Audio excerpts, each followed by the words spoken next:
जैसे शबरी जो है वो द्वार पे खड़ी रहती है।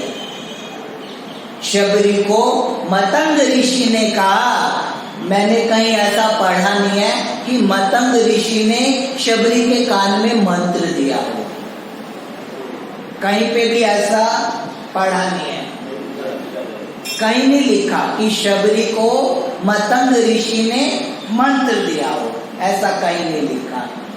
लेकिन उसके गुरु ने एक बात कही थी, क्या?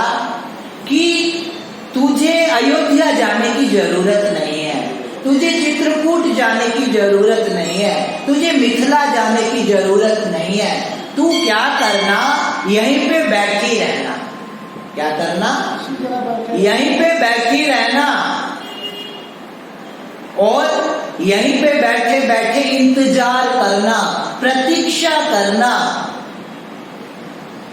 तेरी प्रतीक्षा एक दिन ऐसी फलीभूत होएगी कि जो राम अयोध्या में कनक भवन के अंदर विराजते हैं सियाजू के साथ, वो एक दिन तुझे खोजते खोजते तेरे पास आएंगे।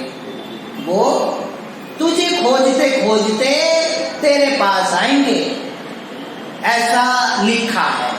लेकिन ये कहीं नहीं लिखा कि मतंग ऋषि ने शबरी के कान में मंत्र दिया, ये नहीं लिखा।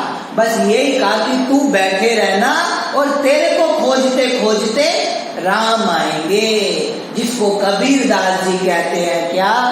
कबीरा मन निर्मल भया जैसे गंगा नीर, और पीछे पीछे हरि फिरे कहत कबीर कबीर।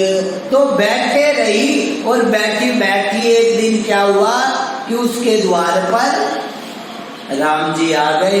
तो कहते हैं जैसे शबरी अपने द्वार पर खड़ी रहते हैं, वैसे ही शरीर में जो द्वार है, हमारे शरीर में जो द्वार है, उस द्वार का नाम है कान। क्या है? मैंने कहा था दो द्वार हैं, एक आंख और दूसरा कान, जहां से संसार भी अंदर आता है और जहां से परमात्मा भी अंदर आता है। तो कहते हैं शरीर में जो द्वार है वो है कान। बस तुम्हारी श्रद्धा जो है वो शबरी जैसी हो चाहिए। तुम्हारी श्रद्धा जिस दिन शबरी हो गई, उस दिन क्या होगा? कथा में तुम्हें भी कहीं ना कहीं राम दिखाई देंगे। कथा में उस दिन तुमको भी राम दिखाई दे सकते हैं। लेकिन हमारी जो श्रद्धा है वो कैसी हो? शबरी जैसी हो। हमारा श्रद्धा भी शबरी जैसी हो और भरोसा भी शबरी जैसा हो। अब श्रद्धा और विश्वास दोनों का जो मिलन है, उनसे ही हमारा कल्याण हो सकता है। तो अपनी श्रद्धा को मौलिक श्रद्धा बनाओ और अपने गुरु के वचनों पर भरोसा करो। अपने गुरु को धन एक बार को ना दो, अपने गुरु को एक बार को कुछ और चीज मत दो, लेकिन अपने गुरु को अगर कुछ देना है तो क्या दो? श्रद्धा। क्या दो? श्रद्धा। लेकिन हम क्या करते हैं? बहुत सारी चीजें दे देते हैं। जब आदमी गुरु मंत्र लेने जाता है, गुरु पूर्णिमा आती है ना, तब हमने जहां जहां से गुरु मंत्र लिया हुआ है, तब हम क्या करते हैं? गुरु जी को साल में एक बार लिफाफे में डाल के 2000 का नोट देते हैं, कोई 500 का नोट देता है, कोई 100 का नोट देता है, जिसकी जैसी हैसियत देते हैं ना। तो लिफाफे में डाल के 2000, 500, 100 या 50 देने जैसा नहीं है। लिफाफे में डाल के अगर कुछ देने जैसा है तो उसका नाम है श्रद्धा। क्या है? श्रद्धा।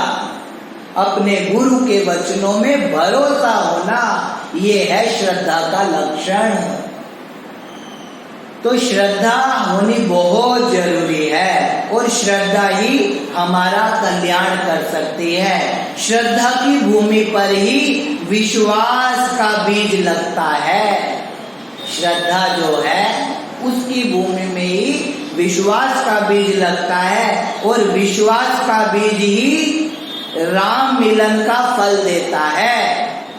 विश्वास का बीज ही राम मिलन का फल देता है। तो श्रद्धा और विश्वास होना हमारे जीवन में बहुत जरूरी है। जब तक श्रद्धा है तब तक तो ये स्वरूप जो है वल्लभाचार्य का है। क्या है?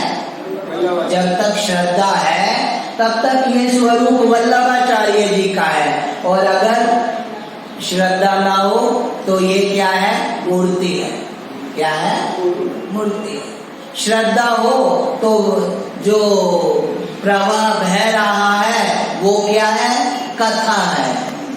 और श्रद्धा ना हो तो ये कथा क्या है? कहीं टाइम पास करने को नहीं मिला तो गोविंद धाम में चलो। श्रद्धा है तो प्रहलाद को खंबे में भी भगवान दिखता है, और श्रद्धा ना हो तो वो क्या है? खंबा है। गुरु क्या करता है? आपको आप सोचो कि गुरु जी क्या करेंगे? मेरे जीवन में जो दुख है वो मिटा देंगे। कथा क्या करेगी? हमारे जीवन में जो दुख है उसको मिटा देगी। कथा कभी भी आपके दुखों को मिटाने वाली नहीं है। कथा ये काम नहीं करती। अगर भगवान ये काम करते, दुख मिटाना होता, तो सबसे पहले राम को अपने बाप का दुख मिटाना चाहिए था, दशरथ का। राजा दशरथ का दुख तो मिटा सकते थे ना, भगवान थे। कृष्ण अपने माँ बाप का दुख मिटाते, वसुदेव देवकी का, है ना। हम किस लिए कथा सुनते हैं? आप सोचते होंगे कथा सुनने से पुण्य मिलेगा। क्या मिलेगा? पुण्य मिलेगा। अगर मान लो तुमने 100 पुण्य किए हैं, कितने? 100 पुण्य, और तुमने सोचा 50 हम पाप कर लें। क्या करें? 50 पाप कर लेंगे तो पुण्य तो ज्यादा है ना, पुण्य तो ज्यादा है। तो भगवान क्या करेगा? माइनस कर देगा। क्या कर देगा? माइनस कर देगा। लेकिन यहाँ माइनस नहीं होता, यहाँ प्लस ही होता है। 100 तुमने पुण्य किए हैं तो तुम्हें 100 का भी भगवान जो उसको देना होगा देगा, और जितने तुमने 50 पाप किए हैं वो भी तुम्हें भोग के जाने पड़ेंगे।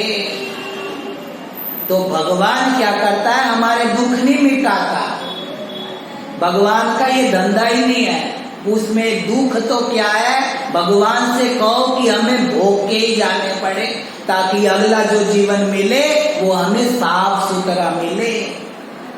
अच्छा, दुख क्या होता है? मैं आपसे पूछूं, अब बताओ, यहाँ आप जितने लोग बैठे हो, कोई दुखी है? जो हाथ दुखी है वो हाथ उठाओ कि मैं दुखी हूँ। सभी दुखी। और यहाँ से जाओ, बाहर निकलते ही वहां जाके, अभी मैं 7 बजे के बाद आपसे पूछूं कौन दुखी है, सारे हाथ उठाएंगे। सब दुखी हैं, उठाएंगे ना। लेकिन दुखी कोई है ही नहीं। आपने सिर्फ ऐसा एक मन में बुद्धि बांध लिया है कि भाई ये दुख है और कुछ नहीं है। आपके हिसाब से सब कुछ चलता रहे तो वो सुख है, और आपके मुताबिक कोई काम ना हो तो वो दुख है। इतना ही तो दुख है। भगवान तुम्हें दुख देता ही नहीं, क्योंकि तुम सहन ही नहीं कर सकते।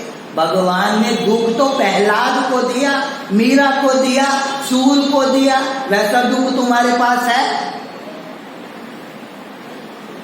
प्रहलाद के बाप ने उसको पहाड़ों से नीचे धक्का दे दिया, तुम्हारे वालों ने दिया? बोलो, है कोई ऐसा जिसका बाप उसको पहाड़ों से नीचे धक्का दे दे? तुम्हारे माता पिता ने तुम्हें होली में जलाया कि भाई चलो बैठ जाओ, काम धंधा तो करते नहीं, चलो इसमें ही बैठ के चलो, ऐसा भी नहीं किया। तुम्हारे घर वालों ने तुम्हारे गले में नाक डाला, गले में किसी के ने डाला। किसी ने तुम्हें दूध में मिला के जहर दिया कि भाई लो पी लो, कुछ नहीं किया। तुम खामा खाई दुखी हो, दुख है ही नहीं।